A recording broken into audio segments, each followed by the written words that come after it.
Hi, this is The Wrong Hero, and this presentation is entitled Ring Up as Meat. Now, as you're probably aware, in the job market, a lot of us are little more than meat. In other words, little more than ignorant, blind, bawling cattle being led to the slaughter by laughing cowboys, and as our panicked hooves crush the backboards as we're led to our own slaughter, them laughing cowboys are saying to themselves, "Get along, little doggies, get along, because you know that death will be your new home." Well, I figured as a public service message that I would give people some idea of the right way and the wrong way to do a job interview. And of course, being the wrong hero, of course, at first I insist on doing it the wrong way. So, with the help of Mary Kohler, who will be reading the interview questions, I will do a job interview the wrong way. Hello. How do you do? Say, you sure are a pretty little filly. Where'd you get them eyes? Excuse me. I'm here to interview you. Oh, by the way, where's my gun? Excuse me. Out of my way. What's wrong with you anyway? You women folk. You know, fussing and feuding and there we go. Are we ready yet? My gun. This is a sweet little thing, let me tell you. Yeah, I guess we're about as ready as we can be. May I see your resume? Well, you know, I have a resume, and it says on it, "This is my resume. It's mine. Do you hear me? Mine. Get your greasy hands off of it, because I've been seeing you as you've been eating potato chips in back of the file cabinet, and I've seen you eating greasy chicken nuggets." We're not here to talk about me. We're here to talk about you. Oh, very well. Yeah, I'll give you my resume, but I want you to put on the rubber gloves before you touch it. This is not a healthcare facility. This is an interview, and I'm here to ask you why you want this job. Well, I figure if I don't get a job, the old lady's going to give me holy hell in the morning, so I reckon I'll just go out and get the first job I can find, even if it's something like... May I ask you something personal? What's that? Are you on drugs or are you an alcoholic? Well, you know, I'm the wrong hero, and folks say I'm an alcoholic and a drug addict. Well, fair enough, but hey, at least I'm an easy guy to shop for around Christmas time. How long have you lived in this part of the country? Well, I came to this planet 38 years ago. And let me tell you, it's a very interesting story. I hope you have a moment. I really don't. Well, I'm sorry. I'm going to tell you anyway. Shut up. Shut up. No, we don't need to move on. I call the shots around here. What can I do for you? Wait a minute. Let me tell you how I came to this planet here. Well, it seems as though my home planet exploded, and I was in a single-passenger rocket ship, and I was like rocketing to Earth. And I remember thinking as I was sitting in that there single-passenger rocket ship, and the fragments of my exploding home planet went whistling past my head and bouncing off the hull of my single-passenger spaceship. I remember thinking, gee, I should have used a little less dynamite and set a longer fuse. Did you have parents when you grew up? Well, yeah, of course, but of course they perished in the tragic explosion which destroyed my home planet and the lives of billions of others. Okay, I think maybe we should just call you back another time. Oh, to hell with you. Go on, ask the questions. Hurry it up. I'm sorry, I don't think you're Snap it up. need for our company. Oh, that's baloney. Well, you don't seem to I'll tell you what you need for your company. You need a guy that'll work like a slave for peanuts. Some stupid oaf that walks around with a drool cup. I'm either going to leave the room or bring someone else in. Well, go ahead. Ain't no skin off my back. Here, come here. Come here. Give me that book. Let's see, what are these stupid questions anyway? What do you think you can do for us? What attracts you to us? The electromagnetic field. Tell me about your experience. Jimi Hendrix experience.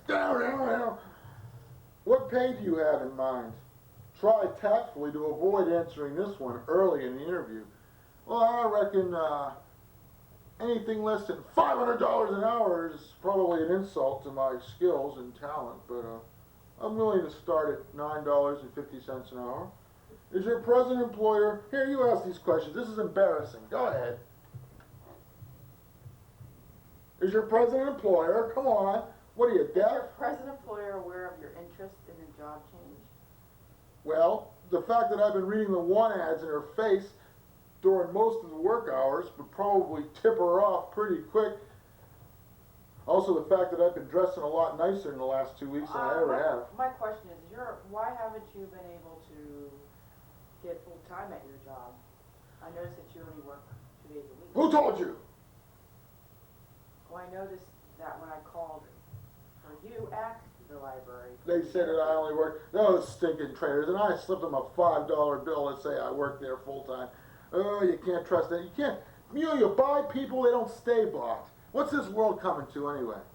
You know, pretty soon, we're all going to be replaced by computers and robots, and they'll do all the work, and the rest of us Why will... do you want to change jobs?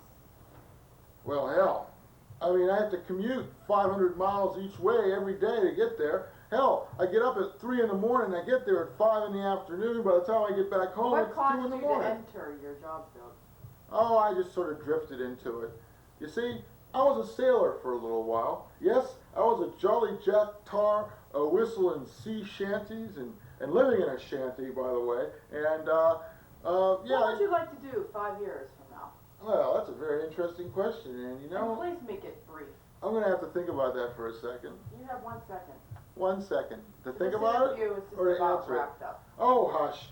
Go on with you. Listen here, Missy. Well, I don't gotta... I will not tolerate being yelled at. I'm an old man, and I have my dignity. Well, I do too, and I don't tolerate your loud voice. My loud voice? Okay, I'll be very mellow then. How's that? There. Do you like that? What is your ideal job? Hey, wait a minute. I haven't answered the other question. Well, you're still rumbling on. All right. Shut up. I'll tell you what I want to do in 5 years. Let's see. Where do I see myself in 5 years? I see me in a stretch limo, a foxy whore on either arm, drinking Courvoisier from a Dixie cup, my fists dripping with fuck you money, and I see you standing on a street corner, handing out watchtowers to peace officers, your filthy coat covered with snot and vomit, and shaking your fist at me and calling me a filthy monkey as I leave you in a cloud of white dust. This interview's finished. No, what was the other question? No, I'm done now. Come on, Missy, what was the other question? It was a very interesting question. What was it? What is the ideal job for you? Oh, well, let's see. I think where I could sit around and eat whale blubber and smoke lobelia and not have a care in the world up in the Arctic North Pole, that would be a pretty darn good job. Let's see, fixing buggy whips, I'd like that. And getting to ride the horses after the stable jockeys have groomed them.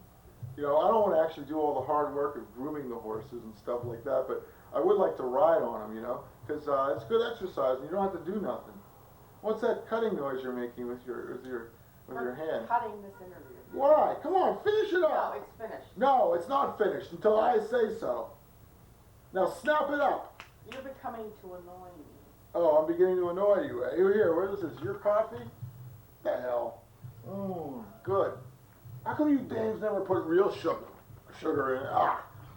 You know, I could sue you. I'm a phenylkyberneurotic and... All right, we'll ask you one more question, but after this, the interview is over. No, it's over when I say it's over. Okay, then we'll leave now. Give me that. Give me that book. No. I said, give me. Listen here, you. I'm going to put up with your sass. Give me that damn book. What other questions you got for me here? Come on, practice it the right way. Major point. If you had complete freedom of choice to be a great success in any job field, what would you choose and why? All right. Evil alien who has come to Earth to destroy Earth comedy. That's the ideal job for me. Because your Earth comedy is feeble and putrid, and it's not even funny. But I, the wrong hero, have come to remedy that. If that answers your question, I would be very glad. We're not interested in you. Not interested in I me? can tell you that right now. Well, it's because you're boring. And you are strange. Well, that might well be, Missy, but let me tell you something. It's I the... have a question for you. What would make you think that you could come in an interview dressed like that? Guess like what? It's clean. Well, mostly. You look as if you're in rags. Rags? Rags? Are you saying this is my schmata? Hey, hey, that's an insult. What about you? You look like a convict. And then pants. There's that. Who made those for you? Omar the tent maker? Christ, the ass is the size of Cincinnati.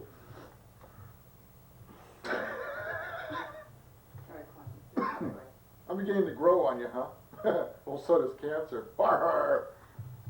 Oh, hey there, matey. Say, what you doing after this interview anyway?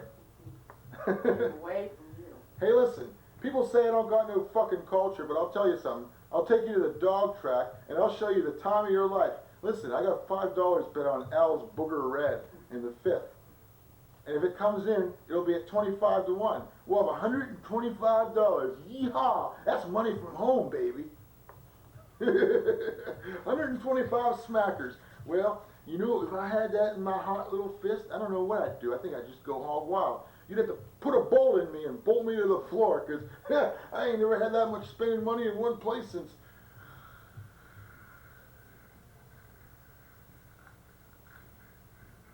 You alright? I'm thinking. Alright, come on. We don't have time. Oh, I don't know. Since I bet that that Bill Clinton would win in '92 instead of George Bush. You know, it was a long shot, but I put all my money on it, and I won 15 cents. Well, you are beginning to annoy me because you make me nervous. Because you're evil. Evil. Evil.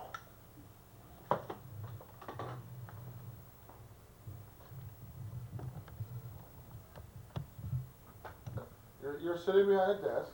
No, you're sitting in a chair in front of the desk. I'm sitting on the other side. You'd be sitting like right here, probably. Like 3 chairs. I don't know. How was it when other interviews you've gone to? Oh, they're all sitting behind a desk like they're Joe Shit the Rag Man, and their shit doesn't smell like chocolate ice cream. And I'm coming in a mere supplicant. This is the children's library. How about that? Or what would you prefer an interview at? I don't want to work at no children's library. Okay, then this is the paper then. I'm just a big child myself. Wait a minute. That one paper, John. Oh no, it's in my valise. What the hell is that? Want me to get it for you? Yeah. Okay, hold that pose. This is our beautiful interviewer for the day. Her name is Mary Kohler. Really, it's Mary DiMenno. Mary DiMenno. Kohler. No, it's actually Mary Kohler DiMenno. We are considering changing that last name. Only because I don't want to be associated with that name no longer.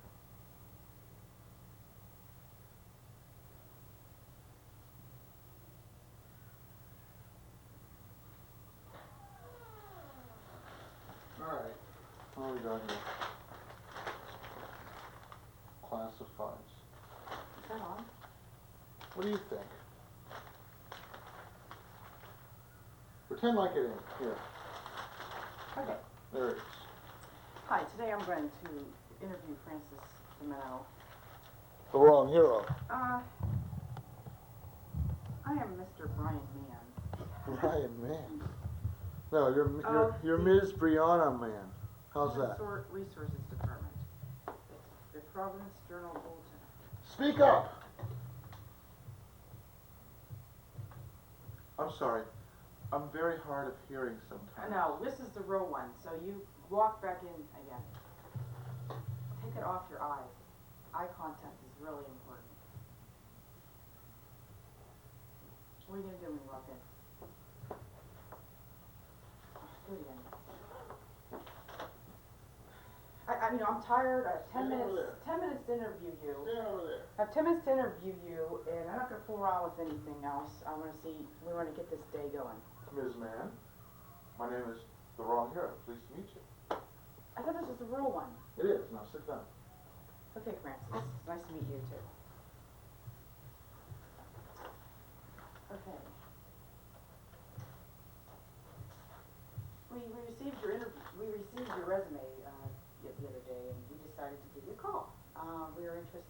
that you have done some writing and seem to have, but and it don't do that. Can I see your eyes? Take them off, take it off. Come on, I can't do this when you're doing that. How's that? Oh, come on. Take the orange thing off. No, I can't. Forever. Is this a serious one? Yes, whoever sees my true face can no longer live. And I like you too much. Okay, Francis, what we're looking for is somebody that's able to,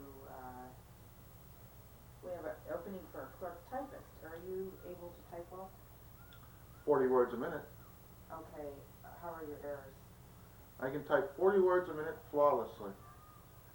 Or with one error per 100 words. Okay, now we do have a little bit of outside sales and employment sales that we need By outside entered sales. and copied. Oh, right, yes, of course. You want me to copy, you want me to correct your advertising copy for you.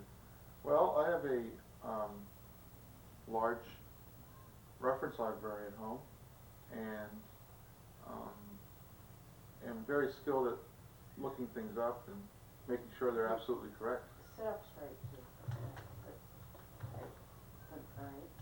Now you can put your hands everywhere on your lap a little bit. Cover your stomach up. No. Like that? Sort of something like this. Like Well, this? relaxed. No. Not sludgy, but yet relaxed. Okay. Now I did have a chance to look at your resume. I noticed you do have a BA in English at Harvard. What can I do for you? Well, you can give me the opportunity to utilize my skills in such a way that would enable me to move up in the hierarchy of your organization and Slow down a little bit. fully exert my talents in Okay, that Francis. field. Good. How are you at a fast-paced office now? We are team players here, and we need to be able to connect with each other very quickly. Are you good with multiple tasks? Well, yes, I've had quite a bit of experience dealing with multiple tasks, particularly in the library setting where patrons will frequently be lining up for assistance, and I've gotten to the point now where I can assist 2 patrons at one time and answer the phone simultaneously. Okay, how are you interfacing with the people you work with? Are you able to connect with them and know at a certain time what their needs are without asking? This is what we're looking for. We need somebody to be able to click right in with the team and pick up quickly what needs to be done. Do you feel that that's something you could do? Oh, well, I think the ideal way in which to get along with one's superiors is to a somewhat relaxed and informal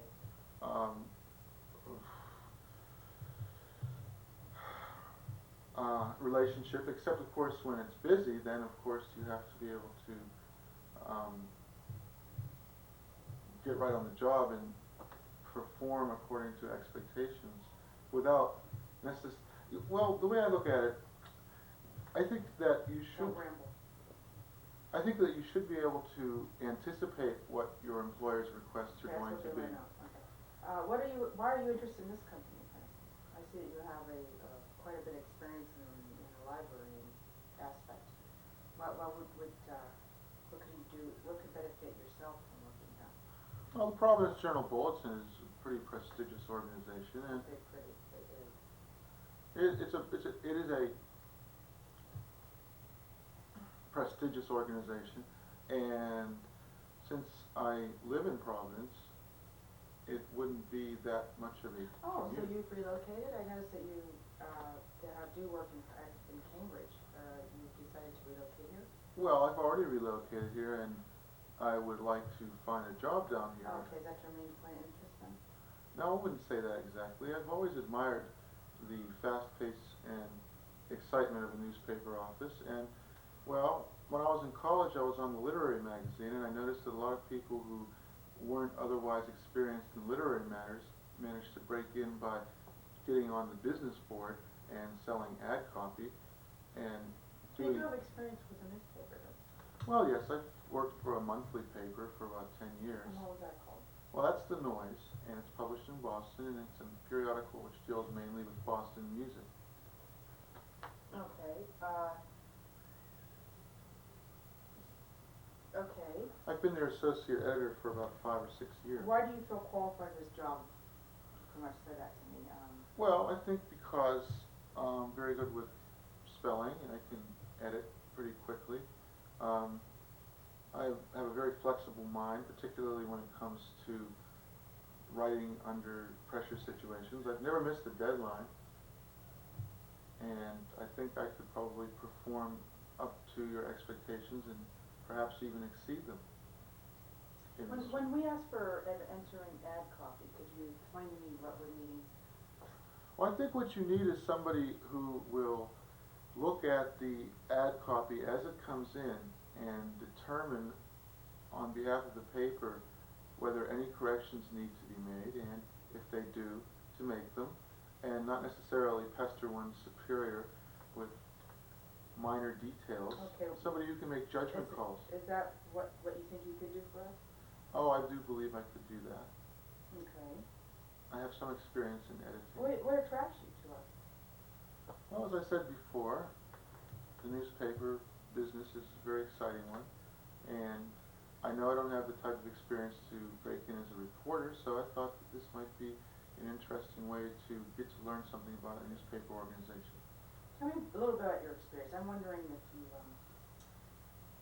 I see that you have a lot of librarian experience. I need to know if you have any experience in editing. Spelling is something that, you should have already. And how quickly you could speed up your typing skills. There might be a point where we need you to be a little faster than that. Is that a possibility? I would say that it's a definite possibility. I did learn touch typing in high school. Have you ever worked on electric type or word processor involved in it? Yes, I have. Okay. What kind of pay do you have in mind? Well, I was thinking that $9.25 an hour would be a good pay to start, and that should I prove to be valuable, then perhaps after 6 months. Would you accept, the pay range is set to between $7 and $8, sir? I think in the upper range of $7 would be good, at least to start. Are you available, to work late hours if need be? Yes, I could work late hours. Okay, how about weekends? I could work weekends. Is your present employer aware of your interest in the job change? Well, I would think that she would be, but I haven't actually come out and said that I was looking for a second job, or for a new job, but on the other hand, well, this is a difficult question for me to answer.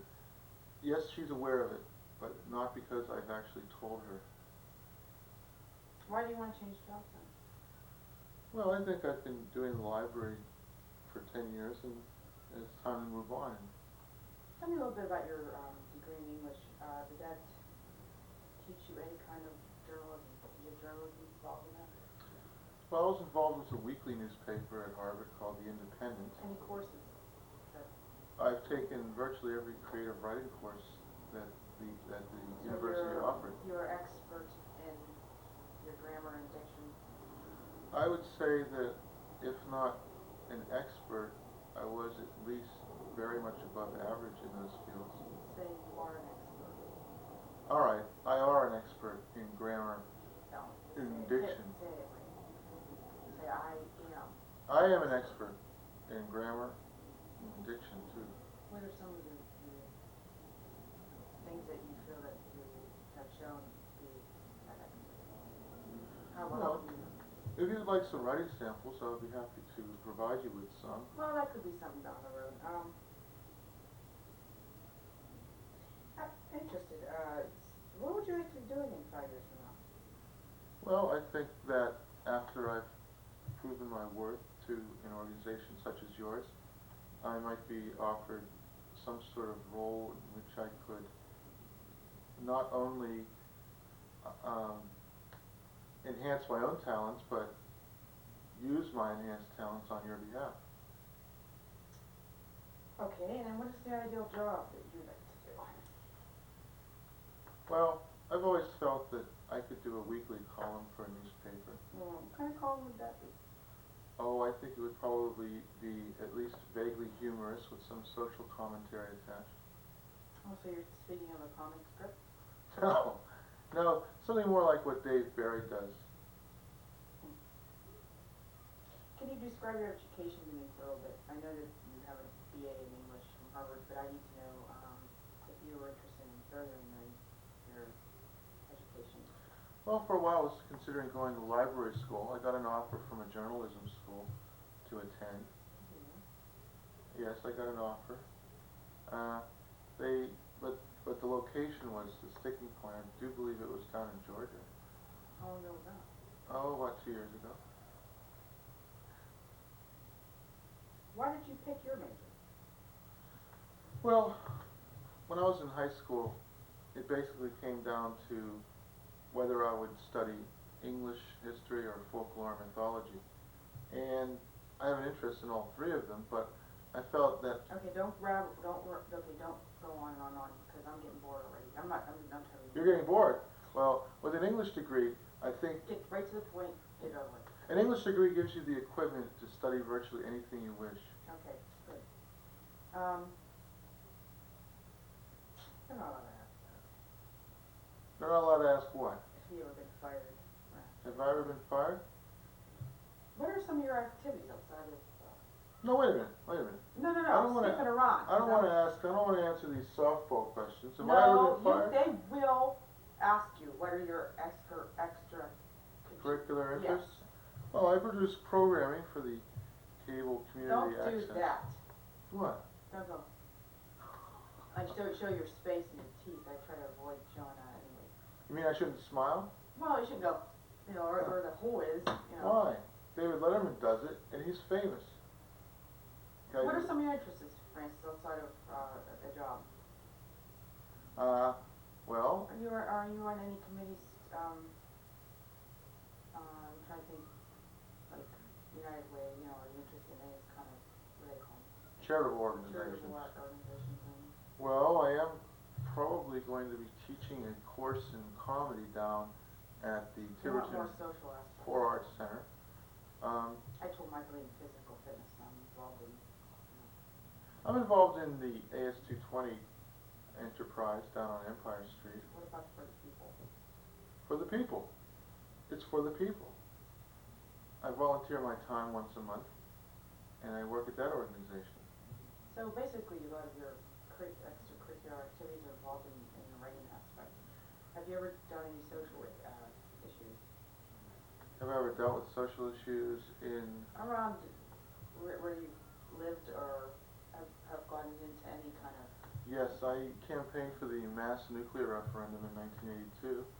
I was a canvasser for 3 months, and in fact, it was, you had to, if the bill passed, then what it would have meant was that in order to build any new nuclear power plants in Massachusetts, it would have to go to a referendum. Okay, that won.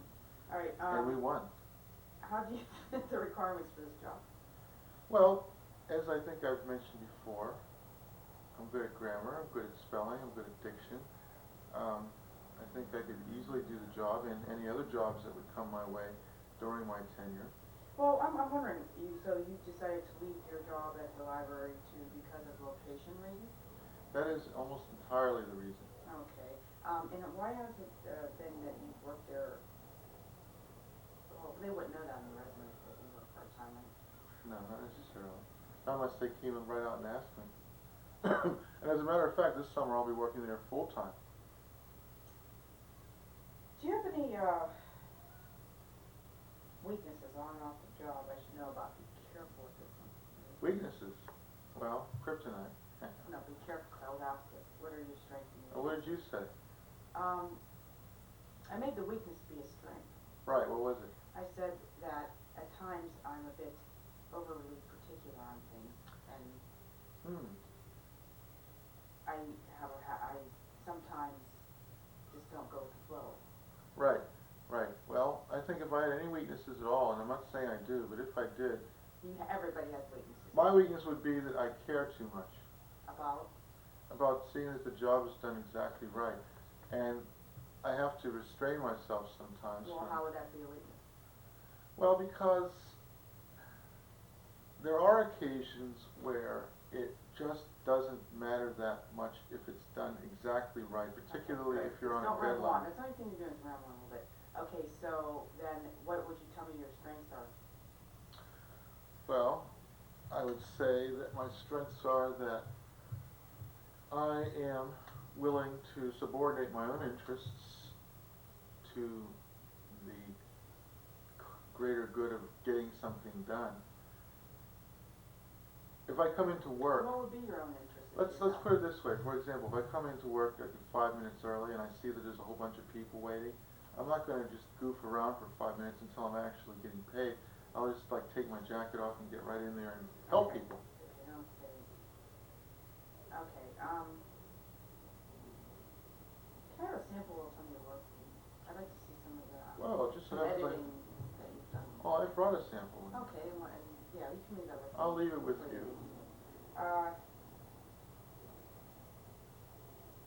So what you're telling, what is some of your primary outside activities? Well, I do these videos for Cambridge Community Television, Okay. and Dwell on that. well, it's Well, not too long, but you know, that's good. Yes, Anything with media. yes. The time was when I was doing it as a second job, but now it's more like a hobby. Well, do you write for them? Do you write I produce material? programming for them, and I do the writing for the programming. How long have you been doing that? Nearly 5 years. And how did you get involved in that?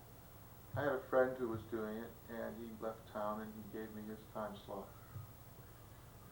Do you have a car that you could? Do you have a car that would be able to get you to work? Is it a pretty stable car?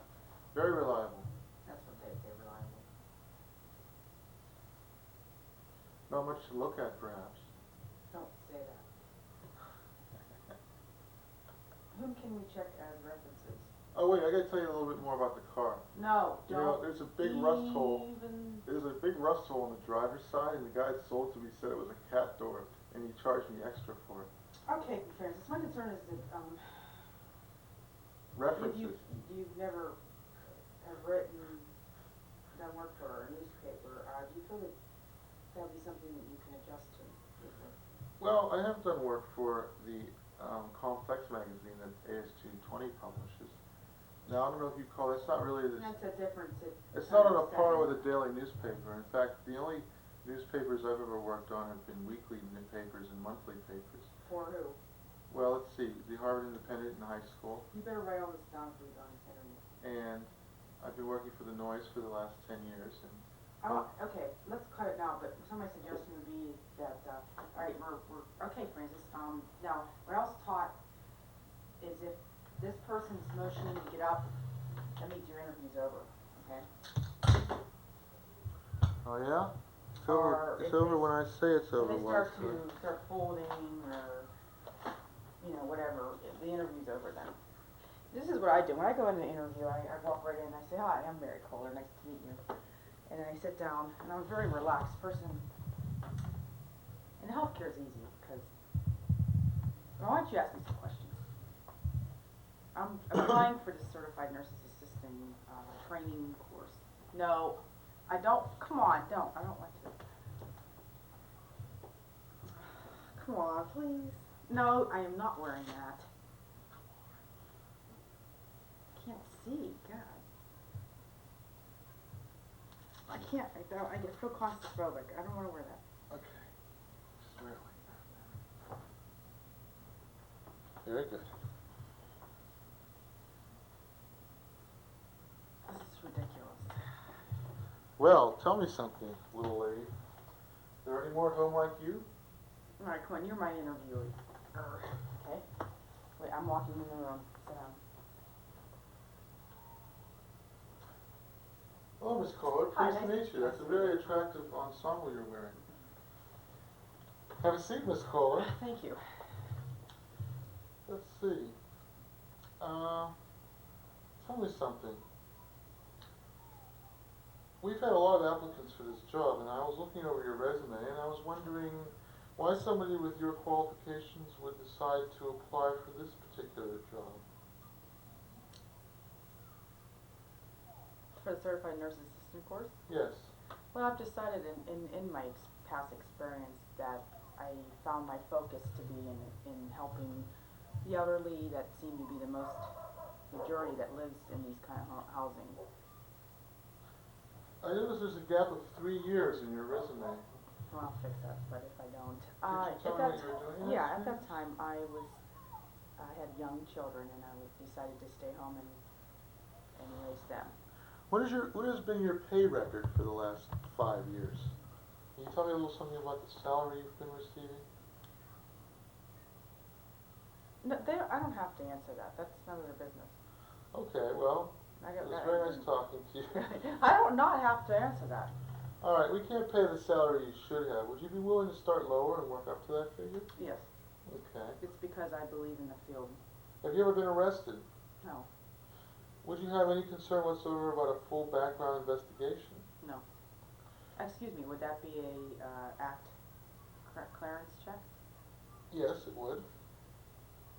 What do you think of women's lib? No, they won't ask that. It says right here. Yeah, but that's not like blood, you know. All right. What public figures do you most admire and why? No, come on, get to more specific. What books have you read in the last 3 months? The Diary of Anne Frank. Annie? Annie Frank? Anne You Frank. mean Anne Frank. What periodicals do you subscribe to? Self. Okay.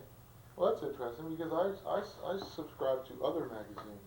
Self and Other. Get it? Laugh at my jokes or I'm not going to give you the job. Why do you want to change jobs? Well, I'm not really changing jobs. I'm relocating, so I decided that it might be better for me to get into the field where I'm relocating at. What do you think you can do for us besides waste our time? Hmm? I could be a caring individual and fill the needs of your elderly. What was the course in college you liked the best? Well, let's see. I enjoyed human sexuality. Well, Ms. Kohler, we prefer younger people who are college graduates with more experience, people who are willing to start at lower pay, people with shorter hair, people who own property in the community, and people who have lived in the area more than 25 years. Oh, excuse Now, me, then I think I'm wasting your time. Good, then get the hell out of here. Next, ding. Bring in the meat market. Okay, so you decided to stay. I guess you must really need this job. Tell me, would you be willing to... Oh, never mind. Do you own your own car? Yes, I do. What is your net worth? That's none of your business. Will you be able to put in extensive overtime and travel excessively on the job? I've already know that will be part of the job.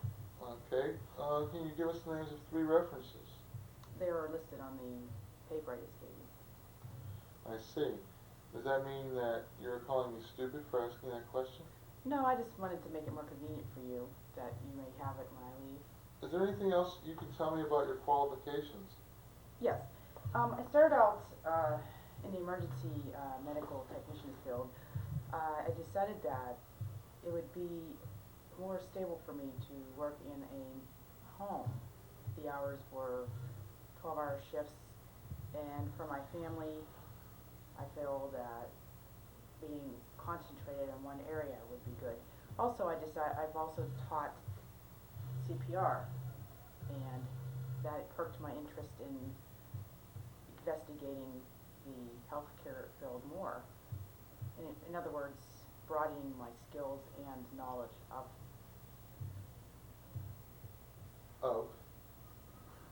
healthcare. Healthcare. Very good. Well, when can you start? Immediately. That doesn't mean I'm hiring you, mind you. How about 2 weeks? Would you like to give 2 weeks notice to your current employer? Oh, you're not current. Well, currently employer. What In between in jobs? between jobs because of my decision to relocate. Okay, very good. I've also put resumes in other areas, so I'm basically down here looking around for. When I applied at Mill Creek Hospital and I put they asked me what my long-term goal was, and I put, to open up my own daycare facility. Well, that's nice. Oh. Competing with them, huh? To put you jokers out of a job. Well, I'm the wrong hero. This has been Ring Up as Meat. I hope all of you current college graduates have found this very interesting and amusing, if not, in fact, hilariously funny.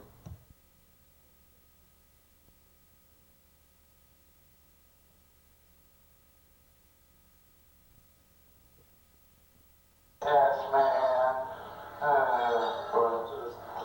Well, I hope you're all having a good time. How are all you fine people?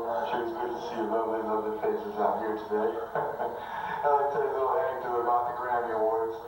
Man, I was at the Grammy Awards a couple of years ago. I got to interview Michael Jackson.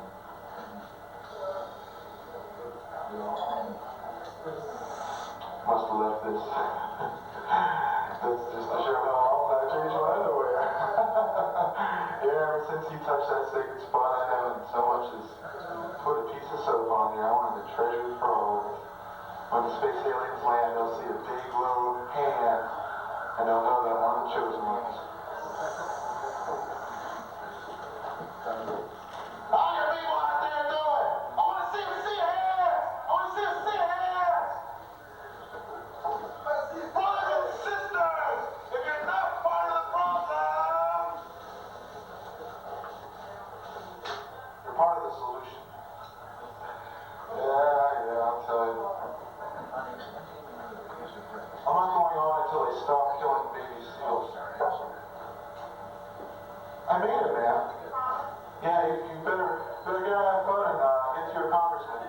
Tell him that this atrocious slaughter must stop. You hear me? It must stop. Take it all up. 3, 1, turn it all up. Can you do some Indian tom-toms? They're like Cuba.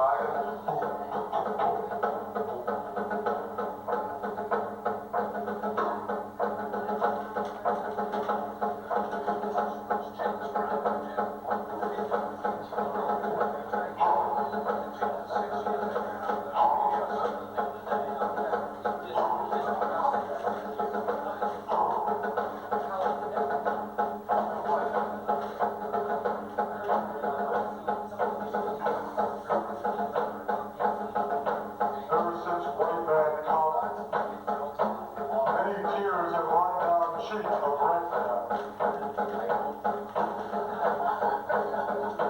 Many tears have run down other cheek of red man. Since white man come, sun hurt red man. Since white man come, air not good to look at the white man. Since white man come, with his cabbage skins and his stuff wagons, red man don't get a single decent night's sleep.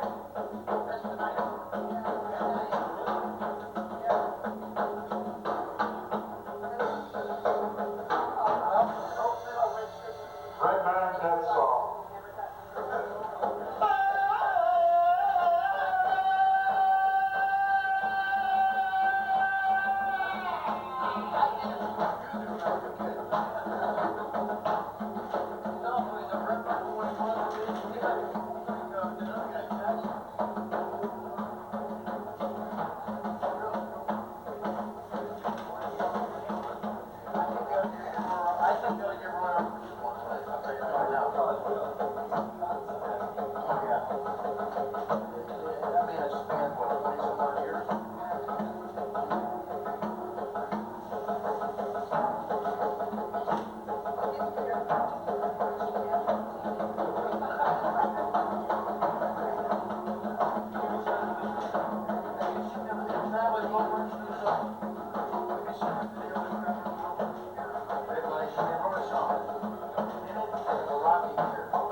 Back in time.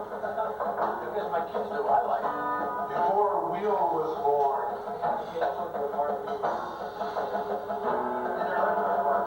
Before a cow belched.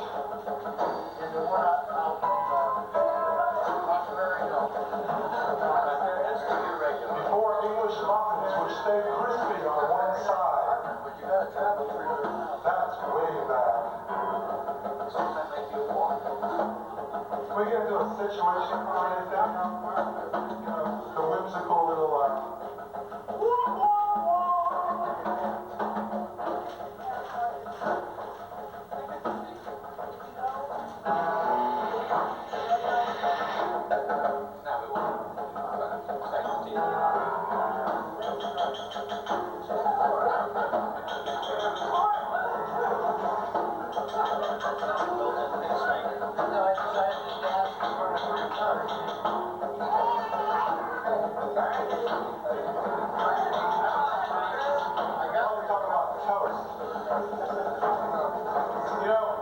there's all the difference in the world between men and women. And you know how this sort of presents itself to my mind? It's their behavior around toast. Now, when a woman drops a piece of toast on the kitchen floor, right, she looks at it with big, staring, swimming eyes. The entire universe is frozen in absolute zero molasses time. She picks it up with a Kleenex because if she used her bare hands, little germs with her names spelled out in zircons on their teeth would come crawling up her arm. So she doesn't eat that piece of toast that she dropped on the floor. Now when a man drops a piece of toast on the floor, it's like, but when a man looks at a woman, he sees that piece of toast through her eyes, and the germs are even bigger than she could have ever imagined. And that's all I have to say about toast. Let's talk about the hogs.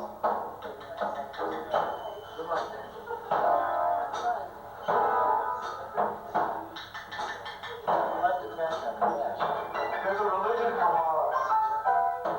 Maybe you've heard of this religion that only hogs are permitted to enter the temple of?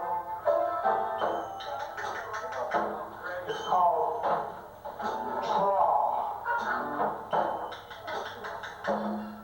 I'll tell you something else about hogs too.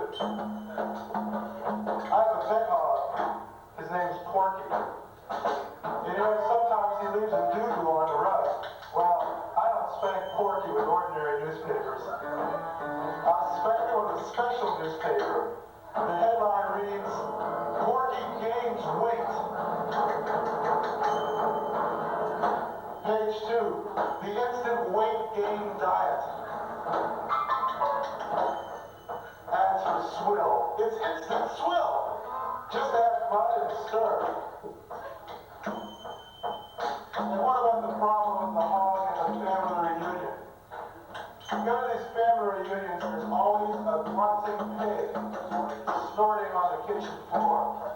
And there's a baby, a 6-month-old baby sitting in a high chair. And there's this snorting hog. It's eating all the leftovers. It's eating all the tablecloths. It's eating all the paper plates, and it's eating all the plastic utensils. You're looking at a serious veterinarian bill here. Well, one thing I want to know about this hog. This hog is like 500 pounds. You know, it can barely move across the floor. It sort of looks like a physics textbook example of mercury. But the second the baby in the high chair drops something from its hog-like hand, this fucking hog travels at the speed of light. He jumps up in the air with his big snout pointed heavenwards like this.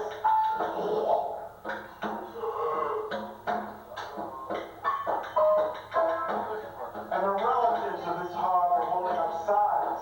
9, 9.5, 10. And Grandpa says, Mom, you better keep an eye on the baby. Here's some babies that nobody has to keep an eye on because they're doing mighty good for themselves. They may not be the world's classiest intro. intro, but this just might be the world's classiest band, bar none. My musical friends, and I use that in every single of the 20 senses of the word. Hogs. All right. On ice.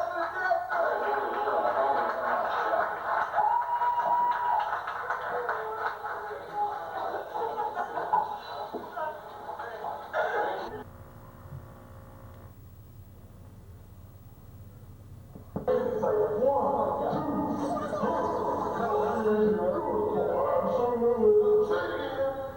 because the reason why I hear the song is because when I was going to school in 7th grade, it was like a greaser school, right? So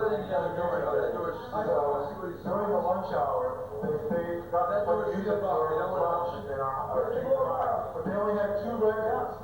All the black dudes had a war, and they were going 1, 2, you know? And but what did the white dudes play? Okay, come to Minnesota door.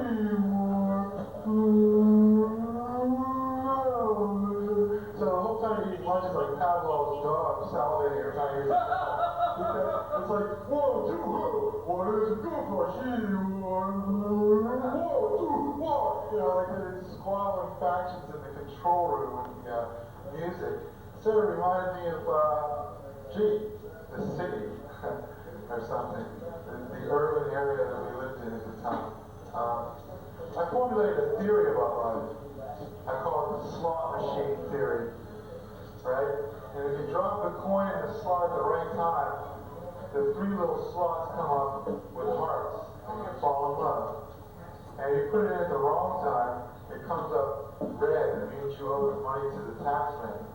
And at the end of your life, you put the coin in the slot, and if your time has come, it comes up with 3 little skulls, ding, ding, ding, and you win the jackpot, so to speak. I want to talk about this amusement park I used to go to. And what do we got today? Well, we got the old school. They're playing here, maybe for the first time ever. And of course, we got Jeffrey Gagnon, our host. Fashionably attired, his hair done up in the Wilma Bam Bam Flintstone style.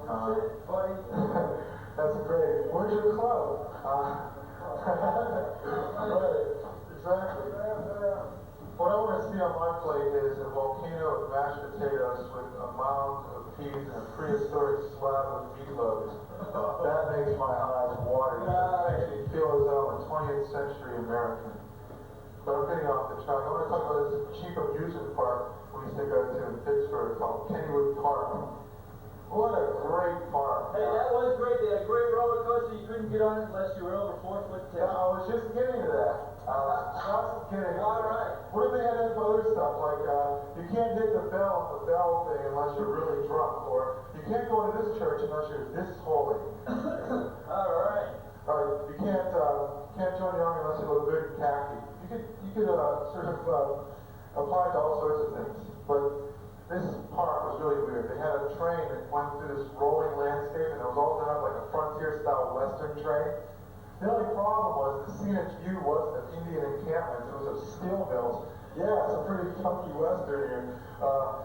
1870s meets urban industrialization. Instead of like making a tent from a bison, living out the plains winter in it, you get into an old rusty automobile.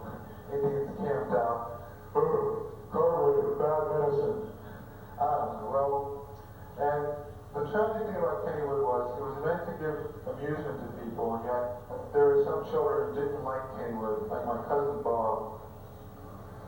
There was this little statue of this Western guy called Cowboy Bill. There was a little sign next to Cowboy Bill. It says, "Swapping yarns with Cowboy Bill."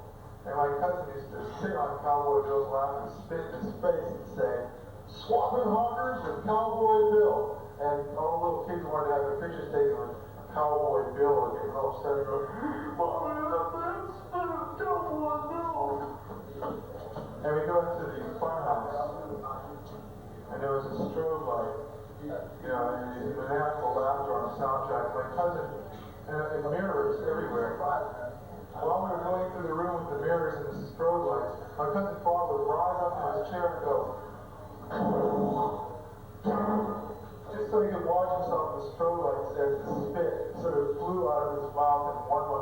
those second bits, really quite something.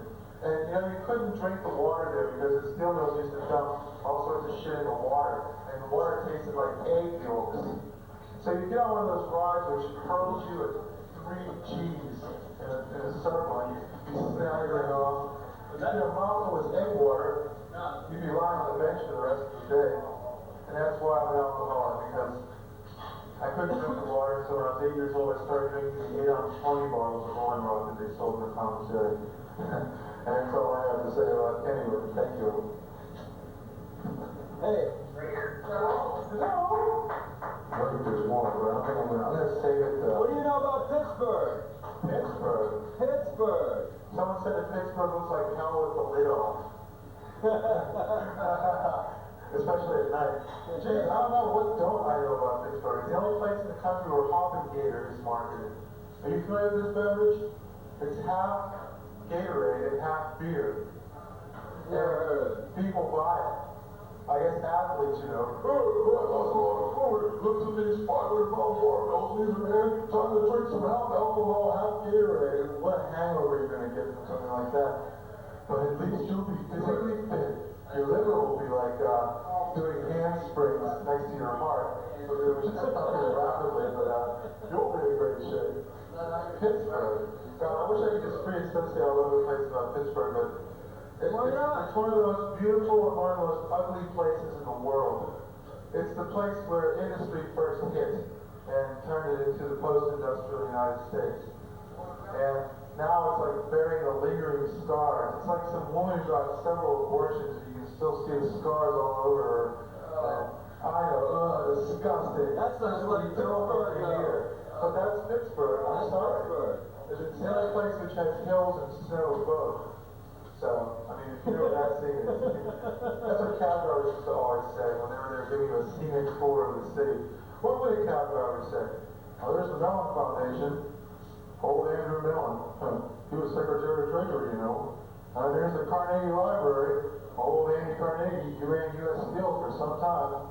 Got $100 million for it, I hear, from J.P. Morgan. And there's the Cathedral of Learning. It has the world's biggest stained glass window. I know, it's like,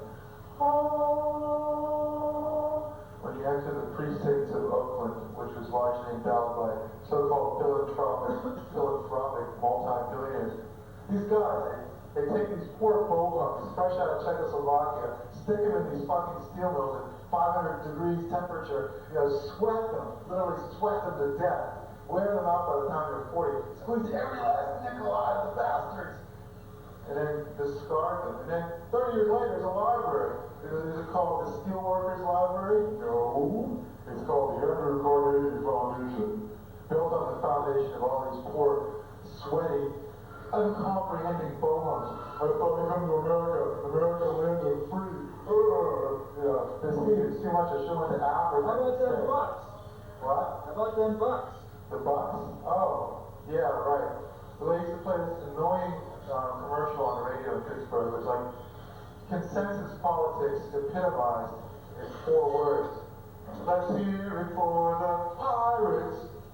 That's all you heard. Dun dun dun dun dun dun. Let's hear it for the Pirates. And then at the end of the commercial, a superfluous cheer of about 3 minutes duration was included. You know, let's hear it for the Pirates.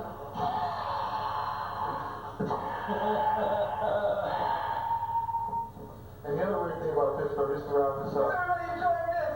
Yeah! All right! I'm prancing around like a... Every year's been in Pittsburgh. We have a really good show here for you tonight. A monkey at Kennywood was given too much cotton candy. He's jumping around like rapid frenzy. Tell us more, Jeffrey. Tell us and more. I'll tell you about Regent Pop, and I'll let Jeffrey do his thing. They used to play this annoying commercial on Pittsburgh radio. Mother, please, can I have some Regent Pop? Mother, please, can I have some Regent Pop? Mother, please, say yes. Oh, children, please. And then my mother would hear this commercial and say, that's the way I feel.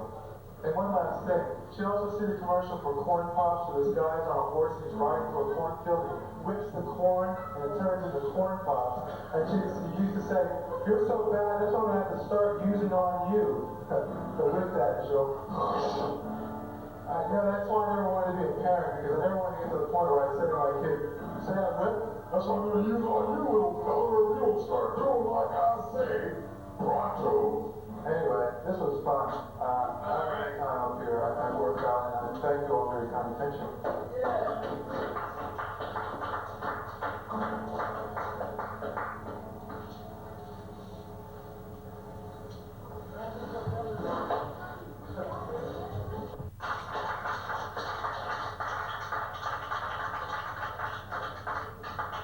The alert, compassionate, stand-up philosophy of Michael Lee. Please give him another hand.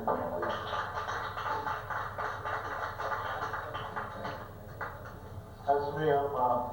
My name is Francis DiMenno, and I have a message for those of you who are standing in the anteroom, and those of you who are reading, and those of you who are talking among yourselves. And that message is, I'm not going on until the big fish stop eating the little fish.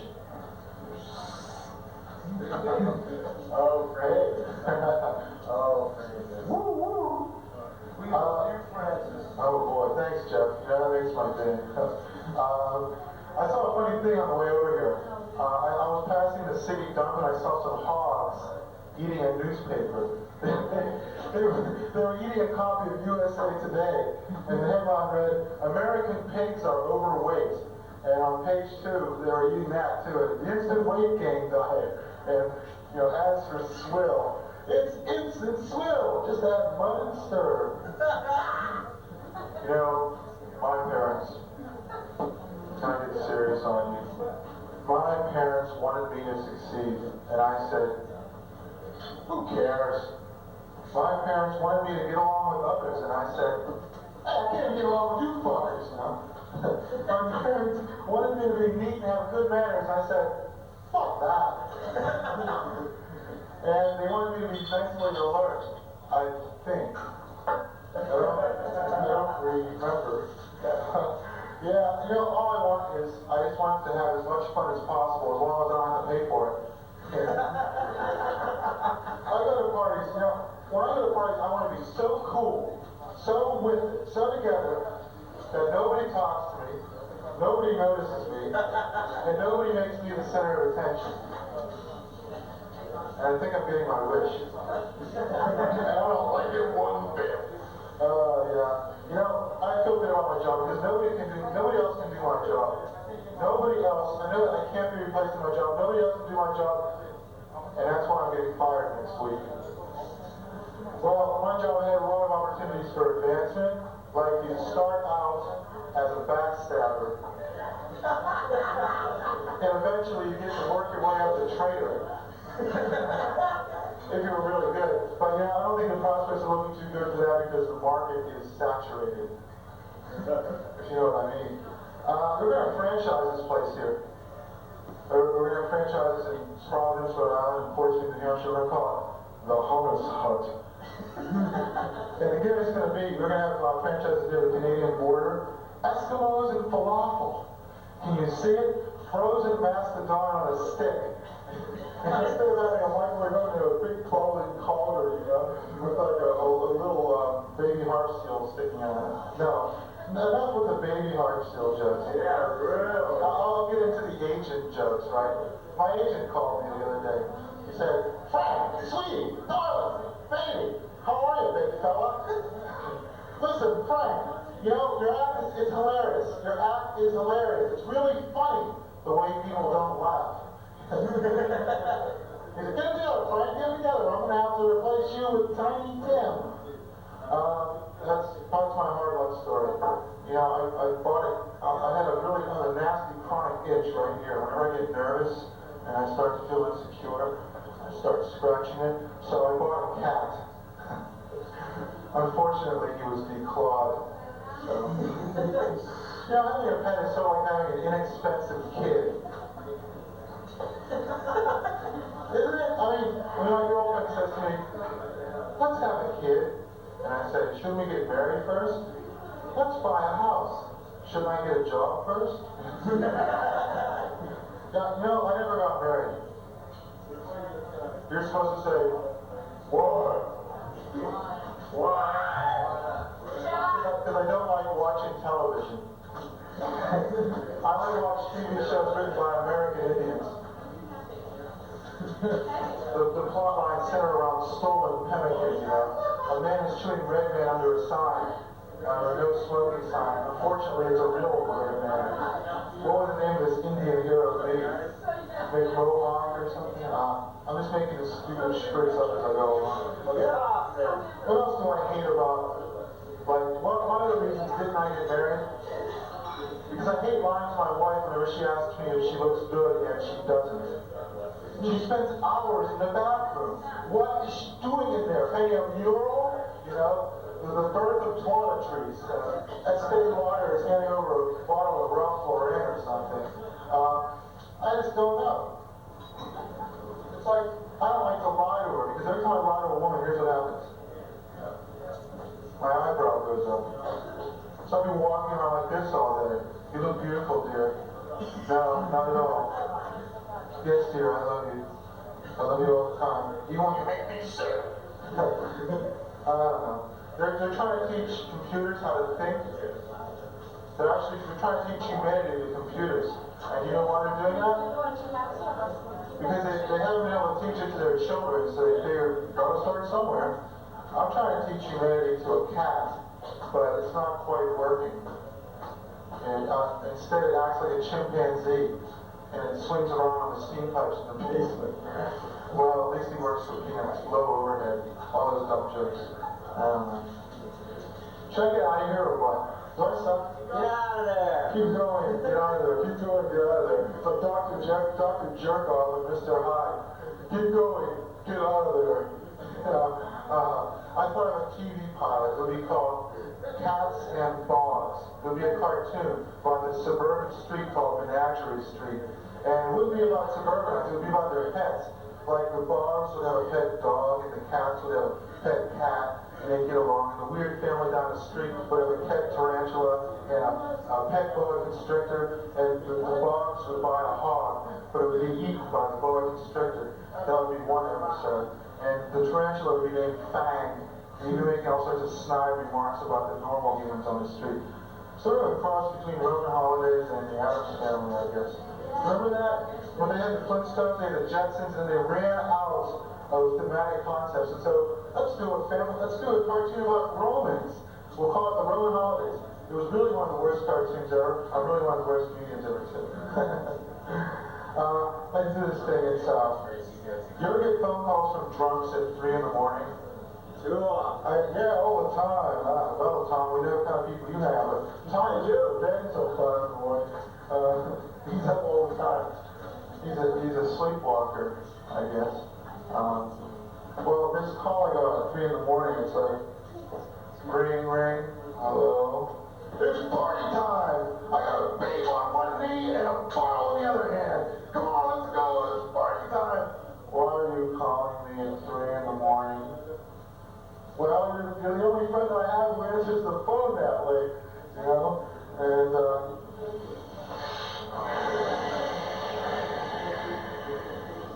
then he says, in a more serious tone of voice, you're the only friend I have. All those rats are just waiting to stab me in the back. And you know something? When they do stab me in the back, I'm glad. You wanna know why? Because I knew all along they were gonna stab me in the back. You're the only friend I've got. God damn it. And I hang up on him. And you know why that is? Because when I don't get enough sleep, I start saying really weird and crazy things. You don't want to hear about the same things I say when I've had enough sleep. Because that's not funny. What's funny is the weird things I say when I haven't had enough sleep, like, I hate money. And my friends go to me and say, you don't really mean that, do you? Look at it this way. Would you let your sister marry money? Nah. Well, and about alcohol, just to wrap this up, I'm a real lightweight. I can only drink 17 beers and my eyes start to close. And, you know, a beer is equivalent in calories to a pork chop. And I figured it out. That's why Porky Pig stutters. Because he's afraid the tower is going to take a bite out of his leg. Comic book material. Well, I dragged this out to a surreal length, and I thank you for your kind consideration, and I appreciate it, and I also appreciate our next guests who are about to appear for the first time, the old school. All right. Check it out.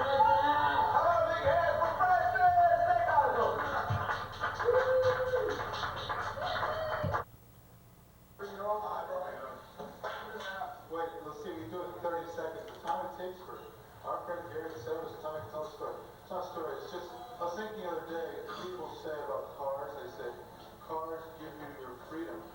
Now, what follows from that statement? Cars are our slaves. That's an observation, not a story. But they're mighty cranky slaves if they are our slaves. I mean, what kind of slave is it you spend $1,100 a year, I'm sure? What kind of slave is it you have to worry where you can take him at night? Because, someone might punch his headlights or something. Well, anyway, that was just an observation. Now, all the way from Wallingford, Connecticut, the incomparable Gary making a statement of here.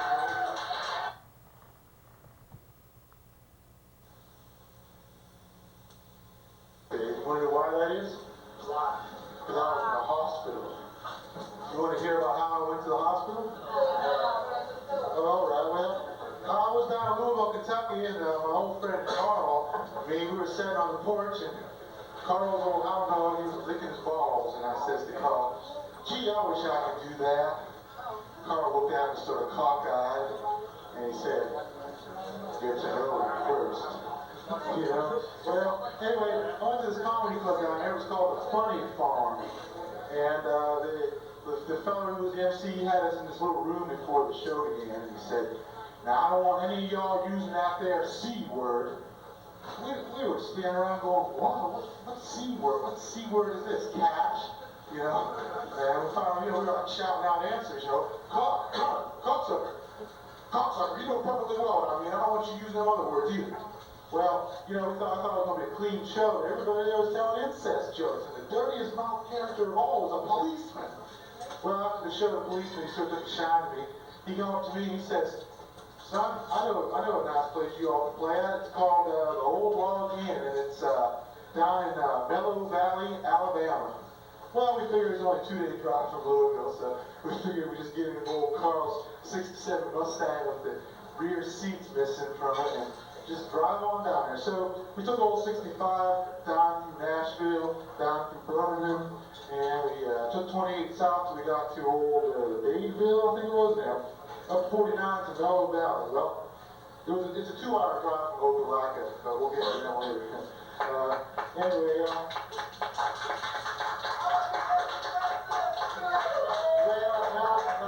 now hold on here a second, Jim. I just want to finish this here story about how I ended up in the hospital. Actually, you can see how I ended up in the hospital from the behavior of our host, Mr. Jim Gay. He ain't going to do this, man. He sure does hate it, but Jim, I just want to finish this here story, if you would, please. So we were telling redneck jokes on the way down. We were like, Carl was going, do you know any redneck jokes? And I says, yeah, Jimmy Carter.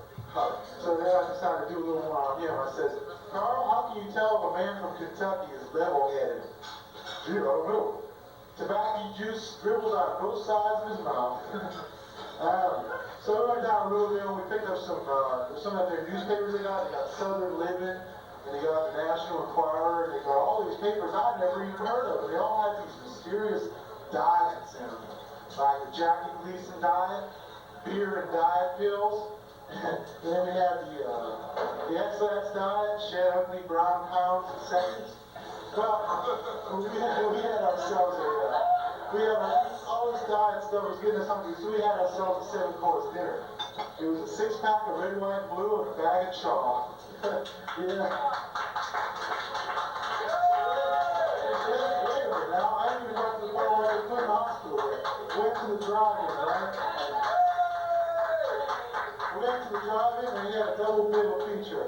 Heads, it was the spaghetti westerns. Heads, you die. Tails, I kill you. And I came, I saw, I blew your nose. Well, we got that at Dadeville, and they had a little carnival down there.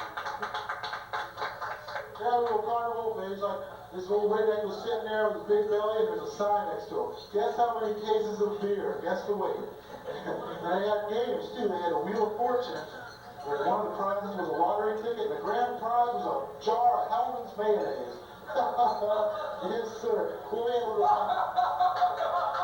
I'm going to skip those because we had a little time to kill before we went to the old log inn. So we went to this here bar, and there was a sign in front that said, liquor in the front, poker in the back. Well, we figured that was just our kind of bar. So we went in. You ever notice how when Southern people don't like you, they talk like they're taking a shit? I knew there was something wrong with you the second you walked in here, boy. You look like daddy shit out of an airbrush. Are you a boy or are you a girl? You're pretty like a weird boy's town. Well, you know, so there's a band there called Blood Kin. People are all dancing, but they're dancing like this. Well, I thought they were dancing. It turned out they were fighting. Well, anyway, just to wrap this up, we decided we're going to try to get to the old log inn, before it gets dark. So there's this couple, naked, down by the side of the road. And I poked my head in the window and I says to the guy, say, can you tell me, how far is the old log inn? Well, he beat the hell out of me, and that's why I went to the hospital. Now I'd like to introduce Miriam. Oh, well, sweet Miriam, she's played at the Nameless, and she played at Riles. We delayed her a little bit, and well, here she is now. I'm sorry for this. I'm really sorry for Later on, there's no black to her throat.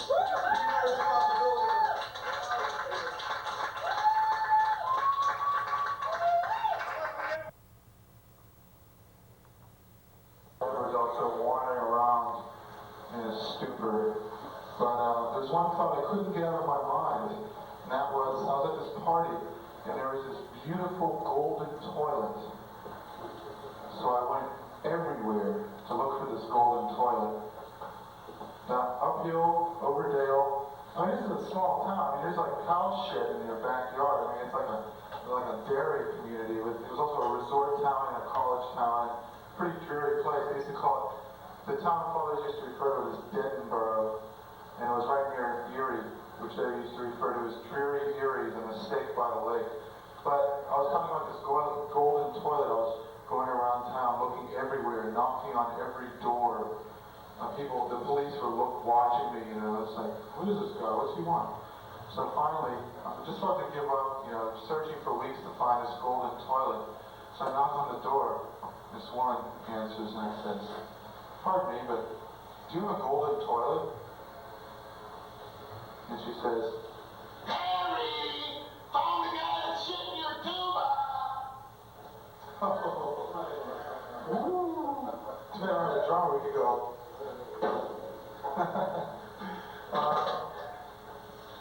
There is a big difference, a vast difference between men and women. And this evidences itself by their behavior around mayonnaise. Now, when a guy goes to a deli or something and orders something really crass, like a corned beef on rye with mayonnaise, he'll leave a little dab of it on his chin. He'll walk around all day. He'll go to his office. He'll get on the train. He'll come home. And then he'll get up and he just happens to pass himself in a mirror and he says, oh, mayonnaise on my chin. How long was that there? But when a woman gets mayonnaise on her chin, well, she finds out right away and she goes, oh my God! Oh my God! And that's the big difference. That men only call upon God when they're in church, and women call upon when they get mayonnaise on their chin. The Buddhists believe that people are reincarnated as animals. But why doesn't it work the other way around? Why don't animals ever get reincarnated as people? They do! All the time. What am I? A stage hog. I was going to point out various crippled and deformed members of the audience and note their similarity to animals. There's nobody here. There's nobody here! So I guess I can't use that as a crutch. And, geez, I took group psychology in college, and I realized that The reason why people in small towns don't go to psychiatrists is because they don't need group psychology. Their friends, their peer group, they do a much better job than any group can ever do on them. You know, it's like, how long do you hold that coffee? What are you, you know, it's like everything you do practically, especially if you've been gone for a while, you know, and you come back. Hey, what are you doing anyway, driving that big car? Breaking the law.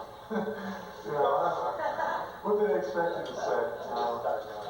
Okay, this is something I only do once a year, and it's, I went down south once, and I was in a bar, and I got a little carried away, and started mouthing off, and here's what happened to me. They took me in the back room, and this is what happened.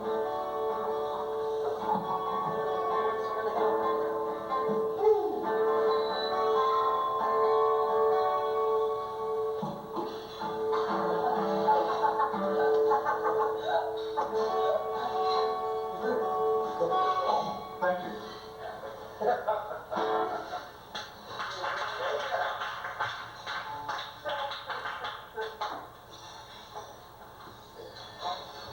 Well, if you know it, sing. Yes, we'd like to apologize to Horizons, first of all, for their inability for my inability. I fucked up, guys. I should have called Jeffrey and told him about tonight's we're going to play. That might have helped. Oh, yeah. Well, he is setting up with their kind permission. Yeah, a big black book now wouldn't be complete without a comic also abrasive and pushy and determined to get on in spite of all obstacles and shit. Gag's already been on. Well, okay, so I'd like to start with my standard snappy pattern. How are you? How was your weekend?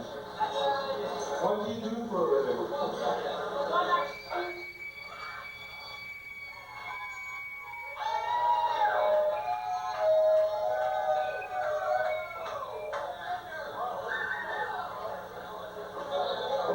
Good pattern, Francis. What is the matter? What?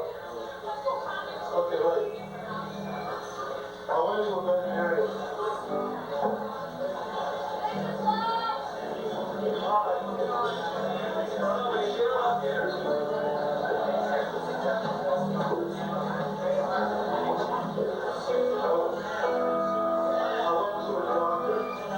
When I woke up, I thought I was a horse. But I was a cow. Whoa. When I woke up, I thought I was a horse. So I ate a cube of sugar, and it made my teeth hurt. So I went to the dentist, and he put me in the dentist chair. He went like this. Looks okay to me.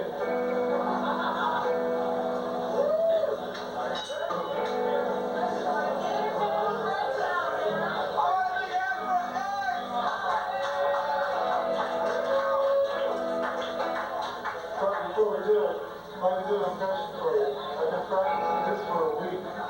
It's a melting candle, which is how I feel.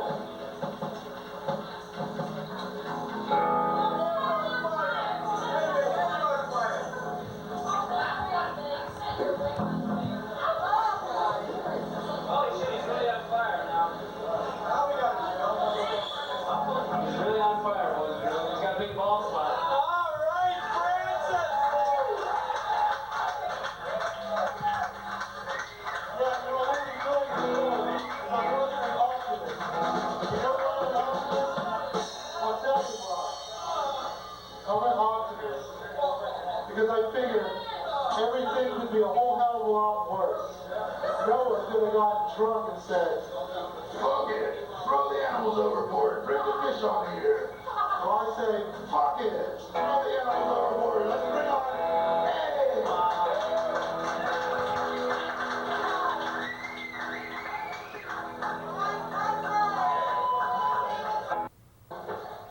Of course, you know, Heaven. there's a long waiting list.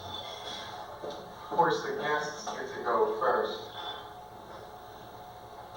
77% said that they would be with people they know. Pretty optimistic prognosis there, considering what kind of people? The local bookie, does he get to go to heaven or does he get cheated just as he swindled others? 74% said there'd be humor in heaven. Well, you can tell this isn't heaven, there's no humor here, just a bunch of hard asses who insist on their rights in a club which is dedicated to putting on performers. And 32% said they would be the same age as when they died. Great, just what I want.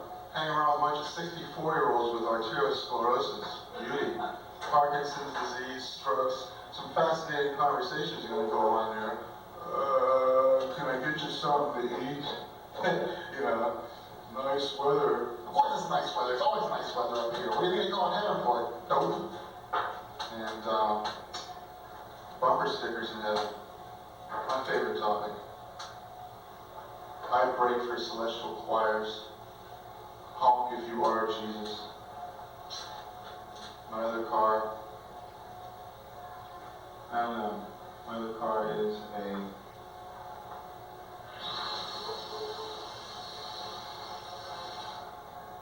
I don't know. Some help?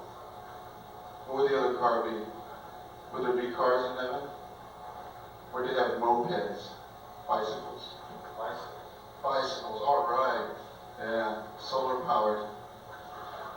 Maybe that's hell. Is it already this time? Nobody wants to be first. But you know what they say in the good book? The last shall be first, and the first shall be last. And never the twain shall meet. Alright. How about Booth Tarkington, the anti-Mark Twain? Jeez. Suffer thou the little children to cross against the traffic light. For as ye do unto pedestrians, so I shall do unto thee.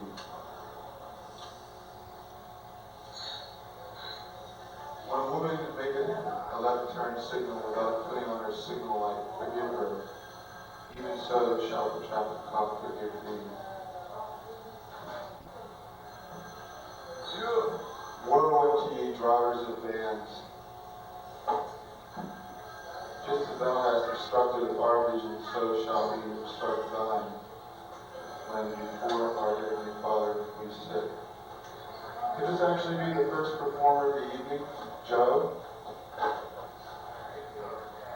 He has to do a repair. You mean Gag's not first? How about Gags? Is he going to do first? He's the only one that has to have to do the assignment here. Wow. He wants you to do 20 minutes, Francis. 20 minutes? Shit, I can't even do 20 more seconds. But, oh wait a minute, I did have an interesting concept. What if you took an aardvark onto an airplane and let him have the window seat? For the 45-minute flight, he would be doing this against the window. You know, people like ants, that sort of thing. Oh well. It's just one of those little ideas you have when you're like drunk, stoned, had no sleep in 3 days.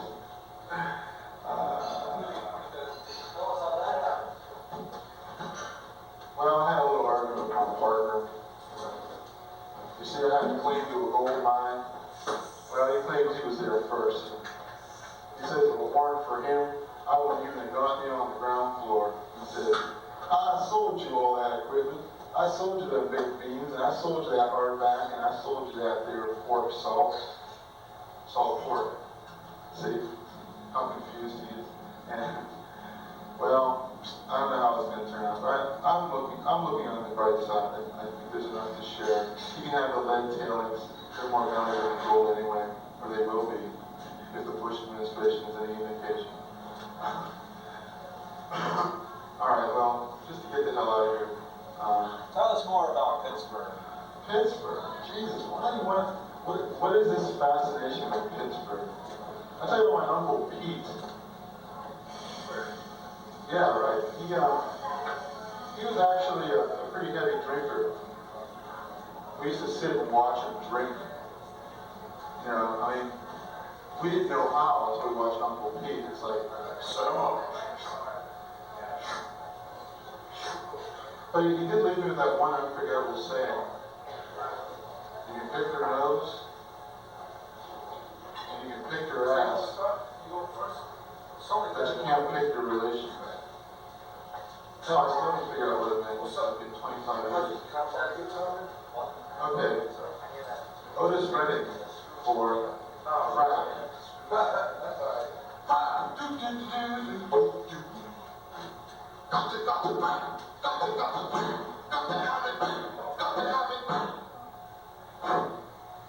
He's deadly. Hold on. Oh, it's the Beatles' 25th anniversary. Is it? Well, it's coming to America, which, as we Americans all know, it doesn't matter unless it happens in America. I mean, you know, forget the fact that for 4 years they were like busting their balls and dingy nightclubs. I don't like this one. But you know, people always talk about how much they love the Beatles. Let's talk about hating the Beatles. I mean, I'm sure we could all find personality defects in the Beatles that we could analyze and scrutinize and grade like, Ringo, is this the luckiest man in the world or what? I mean, this guy would have been a hairdresser in another life. Instead, he hooks up with the three boys from Liverpool. He gets rid of Pete Best. He gets rid of the greaser. You know, kicks him out. George, whining, sanctimonious, would have been a preacher in another life. The kind of preacher that drives people out of the church, you know. And Paul, I think Paul might have been like a male slave in an Arab brothel or something, not even born in a less civilized country than England. These are just very strong feelings I have. I don't apologize for them. I just set them forth and you can take them as you will. And John, he was fat for 1 year and he never got over it. You know what he'd do? Right into the crapper. If he ate something that wasn't on his menu, lived on rice, beans, sprouts, and heroin for 10 years. That's a productive diet for you. Geez, no wonder he made all those big hits in 76 and 77 and 78 and 79. Boy, I'll tell you, he's really wailing what that heroin and cream puff diet is. He was a man who didn't know what his role in life was. I think he was a lot like a lot of us. And that's why it's so easy to hate him. We want our celebrities to be godlike. We don't want them to have human frailties. Well, I mean, I guess you should let it be godlike. Aren't the Beatles sort of like, couldn't they have been called the gods? I mean, a lot of people were likening them to gods. Timothy Leary was saying, these four fair-faced lads, singing minstrels for the counterculture. And of course, you know, Lennon, his tasteful remarks about Jesus Christ. Yeah, that made a lot of fans down south, all right. Shotgun Totem Rednecks had a new target for that week. Nice little poster from Team Beat and 17 magazine, filled with buckshot holes. That's why they stopped touring him, because he made that ill-considered remark, and they were in constant fear of being assassinated. I got really mad when someone said this to me, though, on the day that John Lennon was killed. He said, they finally got him for that crap he made about Jesus. And I said, shut up. But it turns out he was right, essentially.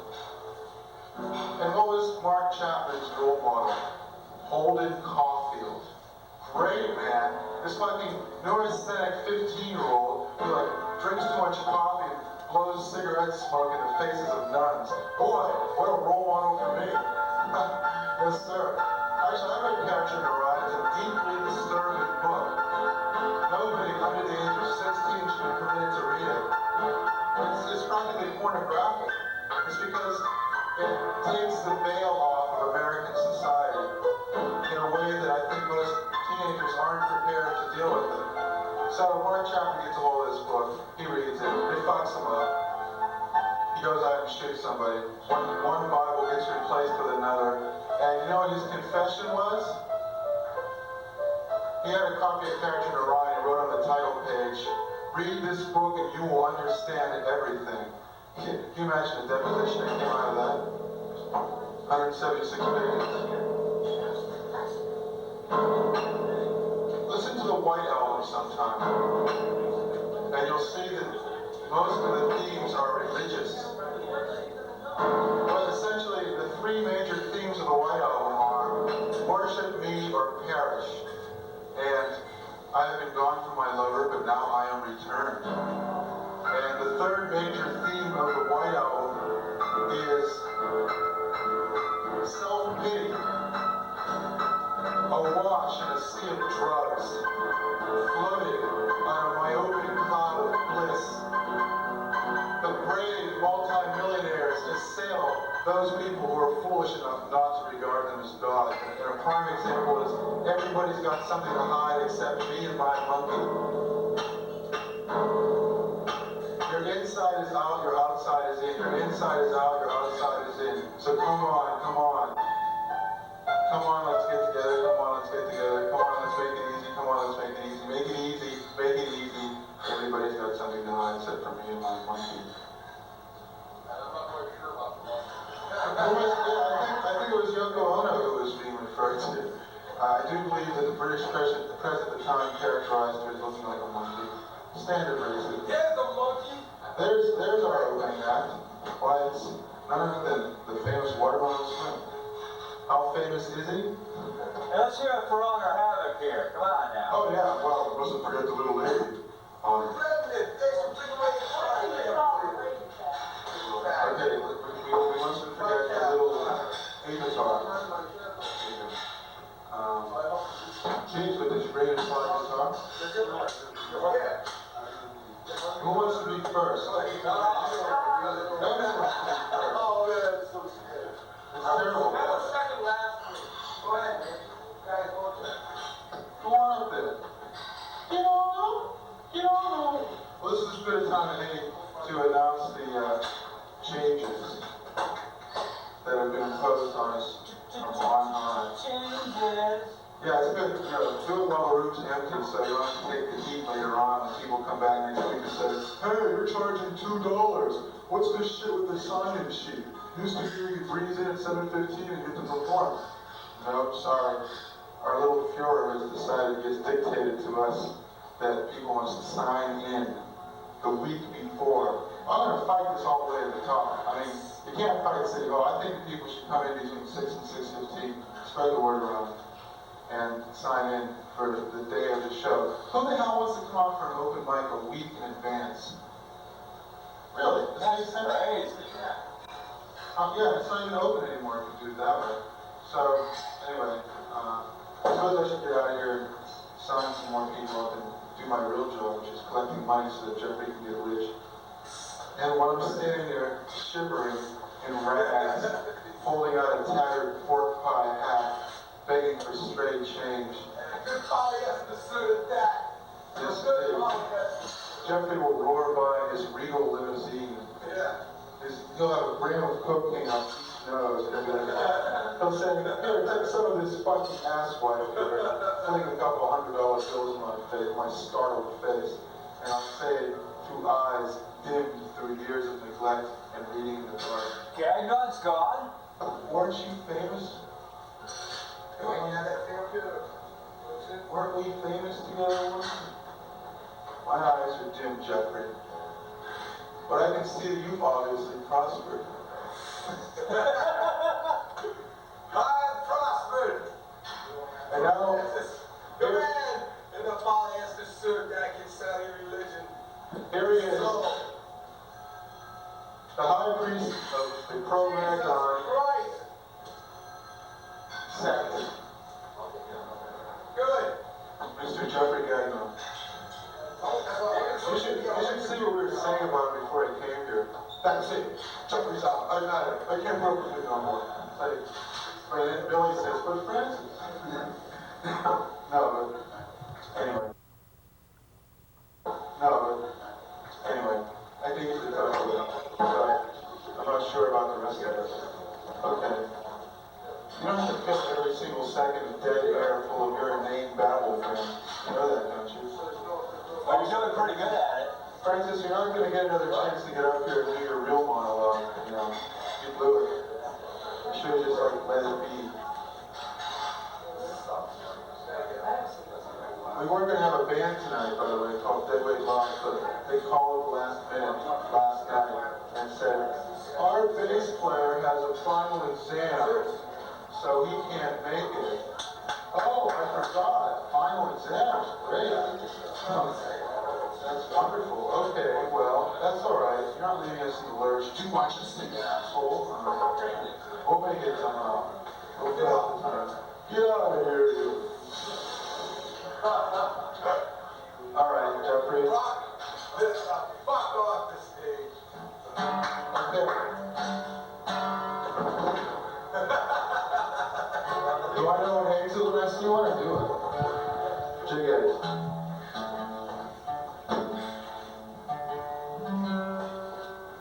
Nice, Francis.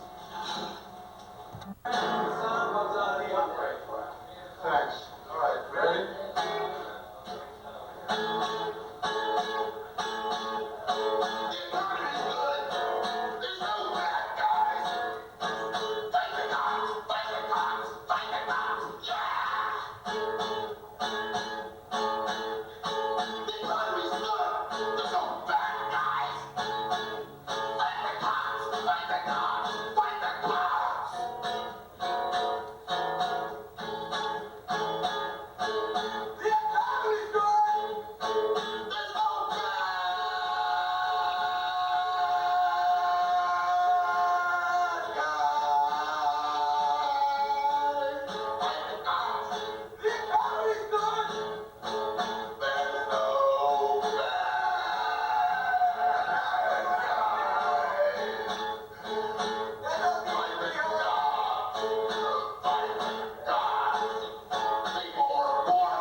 That's why we only do it once a year.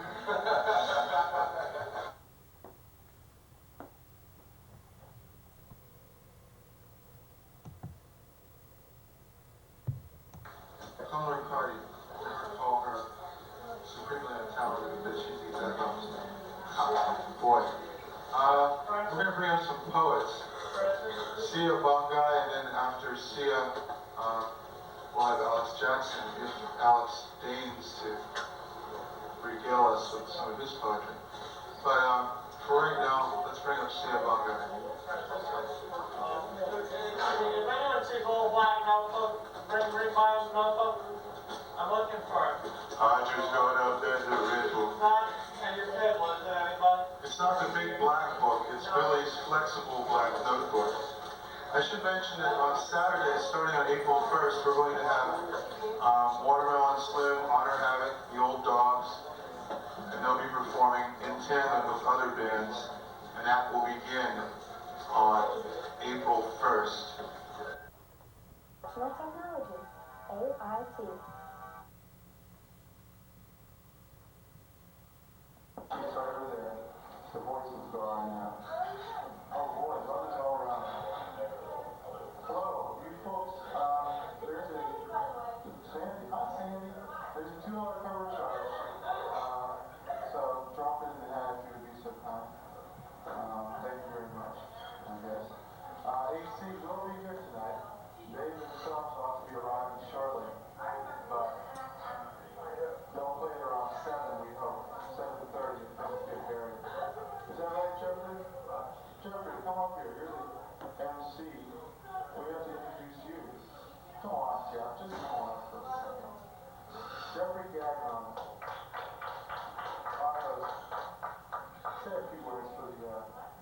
clamoring fans. Thank you for coming out tonight to a.k.a. Big Black One. And there's plenty of food you can eat. And I'm also doing a brunch with Ralph at Green Street Station, which is on Sundays from 1 to 6. Very cheap vegetarian cuisine. And if you want to play guitar, it's kind of a folk brunch with comedians, sort of the same thing like this, except for it's on Sunday and there's mimosas and It's better too. and champagne, drinks and Bloody Marys and stuff. And it's out in the middle of nowhere. You hear the cows running outside. No, actually, it's one of the greatest. More people should be coming, so anyone that wants to get up here, go for it. Do it now. Do it now, before it's too late. Nah, that's okay. Francis will take it for us. And we have a lot of performers. Thank you all for coming to a.k.a. Something happened here last night, which I'm just bursting at the seams to tell you about. The police came in here. Here's how it happened. At 1:20 in the morning, Nabil gave me a brown ale. It's like, this is like drinking a loaf of bread from a bottle. I couldn't even finish it. I was sitting there, you know, and it's about 1:30. All of a sudden, this cop comes marching into the back and says, oh no, he's going to bust me around in this half drunk beer at 1:30. Jesus Christ, these cops are strict. But now he chased this fat guy who was wearing a Smile t-shirt into the back room. Next thing you know, 2 or 3 cops come barreling through that archway, and before long, there's like 8 of them. They're all surrounding this guy. They have him handcuffed. They confiscate his duffel bag, and guess what they find? The Negro detective said to his white lieutenant, 2 pounds of brass. Wow, that's how he tells on himself. Jeez, 2 pounds of brass, and they're making a big fuss over that? Imagine a guy smuggling some galvanite or something. I don't know. It's like he's a conceptual terrorist, help poison the minds of America's youth with marijuana. Then they'll be helpless to resist the propaganda disseminated through the leftist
You're not a troubadour.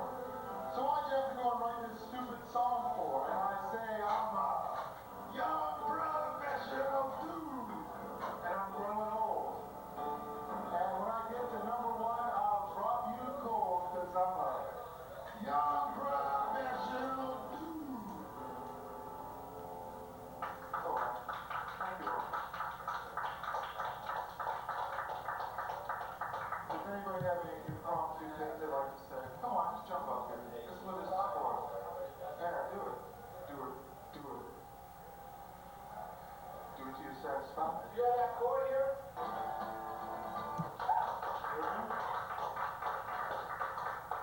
Read, Mary. Sing the menu. Oh, that's because she's not here yet. You gotta talk to Claudia in the front room.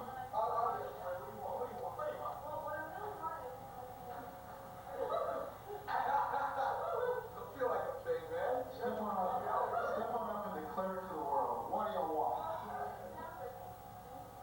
Muchudra. Muchudra. It's beans. Delicious lentils, rice, and onions. Yeah, that's it. Oh, yeah. That's what I heard. Flavorful spices. We went to an Indian restaurant, the Viceroy, and this is one dish they have made in a special skillet. And we were like sitting around dreaming, what does this special skillet look like? Is it like, Don't sit down again. educational handicaps? So it's a special skillet. It's going to enter the special skillet Olympics. But Miriam, please, don't let this coy banter deter you from the original object. Please come on. No? Brendan, come up and do 2 minutes. Just for the hell of it. Let's make this a free-for-all, a rollicking... I'm not Miriam. Oh, you're not? No, that's not Miriam. No, I'm Nancy Beth. Oh, you're Nancy Beth. Okay, I'm sorry, Nancy Beth. But you could have been Miriam. No. Well, get up there and play then. Well, he was already out. No. How many jokes are there? I don't know any jokes. I don't do jokes. You know a lot of them, Francis. I do, but none of them are fit to be recited in public. I'll tell you a punchline though. Dod damn. Dod damn. Yeah, you don't want to hear a joke. It's just like it violates all the societal taboos. Mary Beth, I'm so sorry I called you Mary. Nancy Beth. Oh, Nancy Beth. See?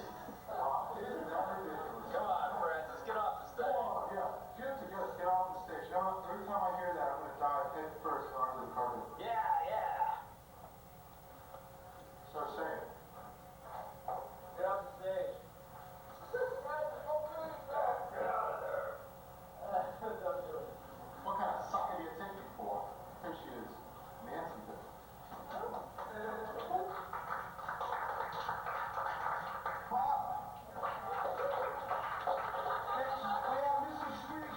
And while he's setting up, we have Francis DiMenno to help you out for a while. For 3 minutes, and that's all. 3 minutes, I want everyone to scream and throw things at me.